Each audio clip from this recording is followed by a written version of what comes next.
ਅਮਰ ਸਿੰਘ ਚਮਕੀਲਾ ਅਤੇ ਉਹਨਾਂ ਦੀ ਸਾਥਣ ਅਮਰਜੋਤ 8 ਮਾਰਚ 1988 ਦੀ ਮਨਹੂਸ ਦੁਪਹਿਰ ਨੂੰ ਆਪਣੇ ਸਰੋਤਿਆਂ ਅਤੇ ਰਿਸ਼ਤੇਦਾਰਾਂ ਅਤੇ ਮਿੱਤਰ ਯਾਰਾਂ ਦੀ ਝੋਲੀ ਵਿੱਚ ਸਾਰੀ ਉਮਰ ਦੇ ਰੋਣੇ ਪਾ ਕੇ ਚਲੇ ਗਏ। ਸੱਜਦੀ ਮਹਿਫਲ ਛੱਡ ਕੇ ਸੱਜਣਾ ਤੁਰ ਗਿਓ ਕਿਹੜੀ ਰੁੱਤੇ, ਤੇਰੀਆਂ ਪੈੜਾਂ ਤੇ ਸਿਰ ਧਰ ਕੇ ਅਸੀਂ ਰਾਹ ਤੇਰੇ ਵਿੱਚ ਸੁੱਤੇ।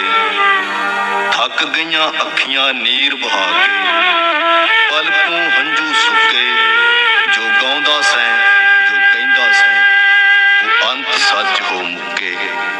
ਉਹਨਾਂ ਦੇ ਮੂੰਹੋਂ ਅਚਾਨਕ ਨਿਕਲੀਆਂ ਗੱਲਾਂ ਨੂੰ ਉਹਨਾਂ ਦਾ ਹੱਥੀਂ ਲਾਇਆ ਬੂਟਾ ਅਵਤਾਰ ਚਮਕ ਅਤੇ ਅਮਨਜੋਤ ਬਠਿੰਡੇ ਵਾਲੇ ਤੁਹਾਡੇ ਕੰਨਾਂ ਤੱਕ ਇਸ ਤਰ੍ਹਾਂ ਪਹੁੰਚਾ ਰਹੇ ਹਨ।